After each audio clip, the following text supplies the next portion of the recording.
So today I'm going to show you how to make cordage from goat weed. And goat weed is basically everything that you see growing in here. This is a chicken pen, and they have pretty much taken care of any type of grass or anything. But all this green that you see in here is goat weed. And pretty much goat weed is a plant that's very, very tough. It's very hard to cut this with any type of mower once it starts to get mature. But no, like chickens don't mess with it, cows don't mess with it, and I imagine that the only thing that'll eat it is goats. But I've never had much dealing with goats, so that's my presumption of why it's called goat weed. But you can see right there, this is about a 4-foot plant.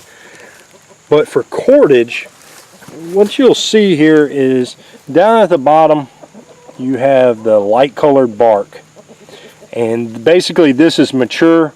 It gets pretty hard. The plant down there is extremely tough. I mean, it's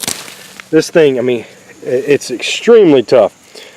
But pretty much this bark can be peeled right off of here, and so you can see like that. So let's get a plant.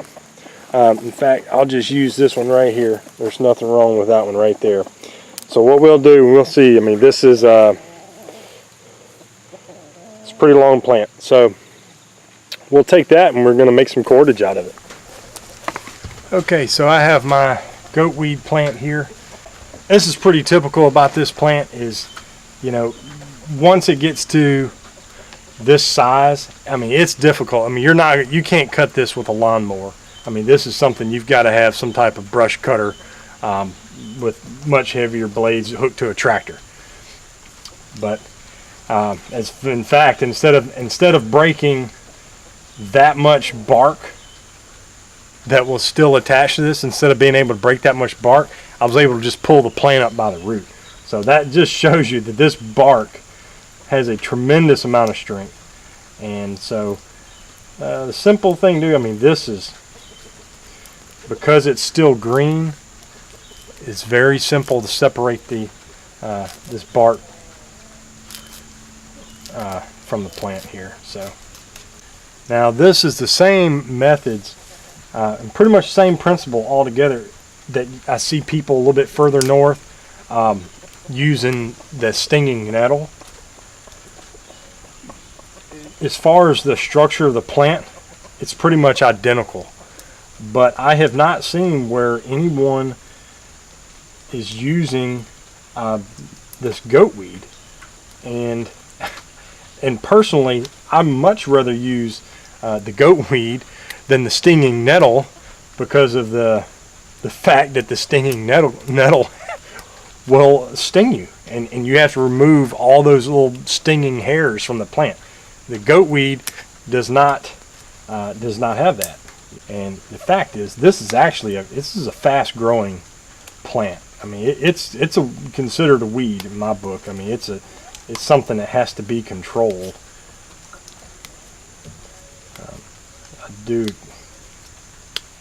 Okay. So all I have to do now is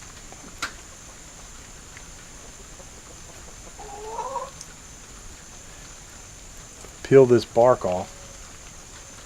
And I find it easier to peel the bark off of this than the nettles. The nettles are difficult when you get to where there was a little small stem. The bark wants to just kind of tear.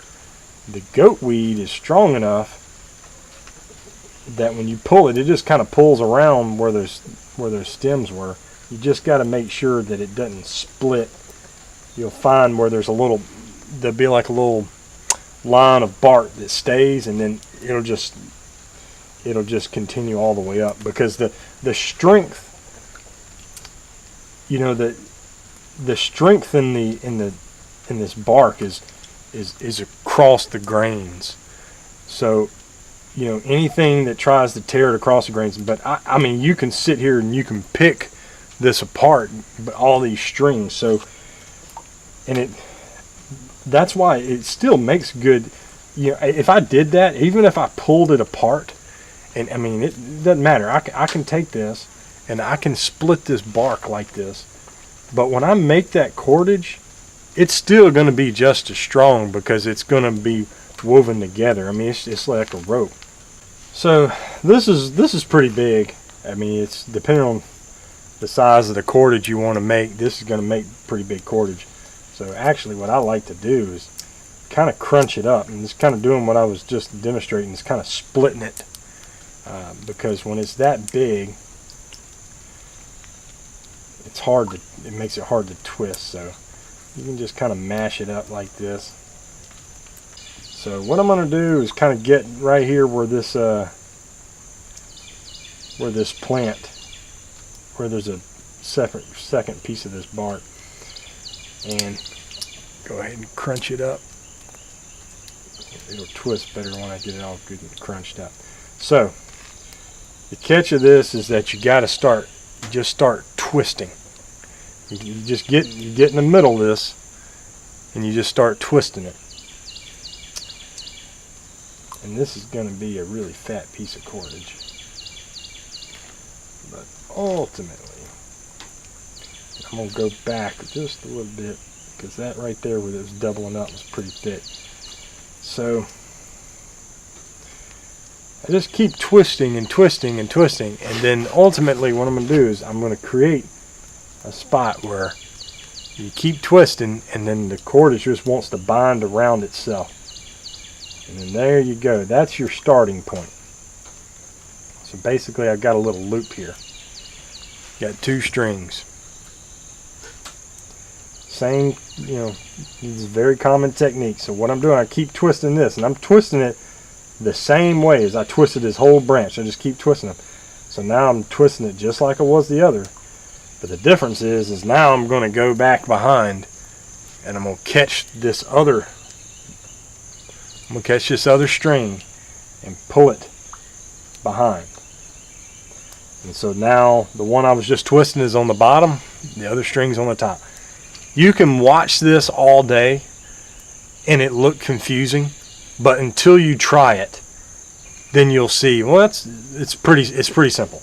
So, you know, I could demonstrate it all day, but honestly, until you actually just, you know, finish watching the video and go try it, then you'll go, oh man, that's pretty simple. And so now I'm duplicating that rhythm. So I'm twisting, rotating under, and I'm just doing the same thing. I'm twisting it. Now you want to get a good twist, and this stuff's pretty thick, so I've got to, you see me is I'm actually twisting it and grabbing it again and twisting it. I'm twisting it twice. On the smaller stuff, on really small cordage, I mean, look how big this cordage is. So on the smaller stuff, you could just twist it once. You could twist it over once and then flip it, twist it over once and flip it. On the big stuff, I actually twist it twice, and that gets it, you know, twisted really tight. It makes good cordage. Now this cordage right here, if I kept making this string, you can use this cordage and get an amber with a bow drill with this cordage. It is strong enough to do that. Now see, I'm gonna have like this split all this material here. What I need to do is actually it's past where I've already gone. So what I can do, and I can go ahead and demonstrate something to you. And that is a splice. So you're saying, okay, well, I'm going to use this material, and when I get down to the end of the material, how do I add more to it? And so, I mean, because you can splice this stuff, I mean, it can just go on forever. If I keep on collecting material, I can keep adding to it, and I can make a rope, you know, 15 foot long if I wanted to. But the way to splice it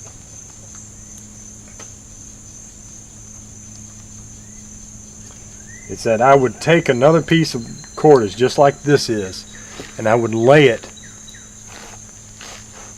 along one side, and then I would want it to get to a point where I have this V, and then I want to turn it down the other side of the V.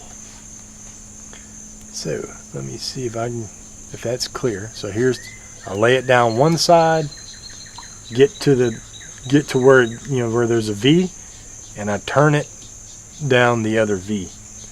And so here we go. Now what I'm going to do is I'm going to twist. I've got both of those in, and I'm doing that. And so technically now I have 4. I have 2 here and 2 here, and I'm going to do the same thing. I'm going to twist it really hard. It's going to take, now I've got like 2 on each side. I've really got to twist it hard, so I'm going to twist it. Some of these, and what I'm really doing when I'm twisting it, I can feel the tension. So I'm twisting it until I feel the same amount of tension, and then I flip it. I twist it until I feel the right amount of tension. Like it's consistency is what you're looking for. If you're going to make a string for a bow drill, you want consistency. You don't want a weak spot. And another thing is, so you see there's a fat spot here, and it's thinner than up here. I mean, you want to try to keep that as consistent as possible. This fat spot is not the problem. Really is the problem if you're trying to make something that you can make it like a bow drill out of. You don't want to have any narrow spots. You don't want to have a spot that's too small, and basically that'd be your weak point. That'd be where it breaks. Anyway, this is I would consider it's great bushcraft therapy. Once you kind of get doing it, your hands kind of get in a rhythm. And like I said, I'm just twisting it now. I notice I'm twisting it kind of 3 times now, and that's to get that same tension, to get it good and tight, and working out pretty good. Let's see. So I got a few pieces of little stubble. This is basically where a couple of, where the strings had ended. I could cut that off if I wanted, but what you can see in this short amount of time, we've created about 7 or 8 inch piece of cordage from goat weed, and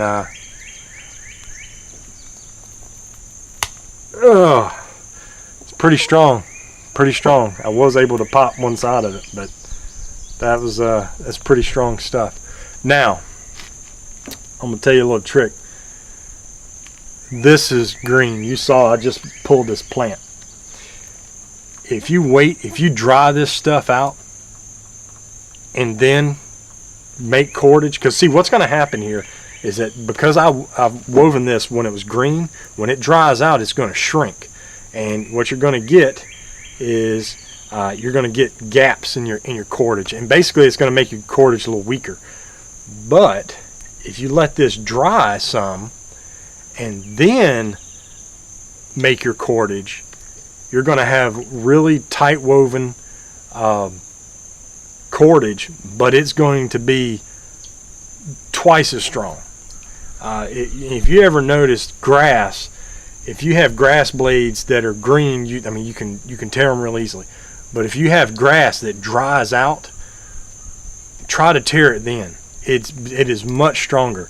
So this cordage, if this was dried out and I made cordage out of this, it would be extremely strong.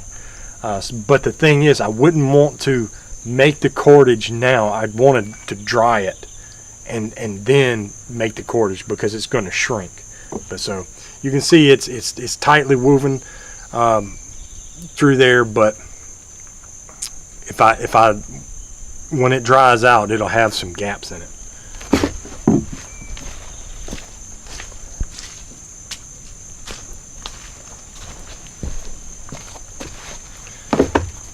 And as a matter of fact, this is a little small piece that I made a couple days ago, and it was green when I made it, and it has a few little gaps. It's not too bad, but oh yeah, see, because it's dried out. There's no way I can't break that, and that's Where's my other piece? Oh, there it is. Look at the size difference. The size difference, and I can't even break that. So that right there, actually, oh no. So that's basically dried for like 2 days, and in a pretty humid environment. So it wasn't dried in the sun or anything. But that right there that's very strong. I mean, so anyway, that's how you make cordage from goat weed.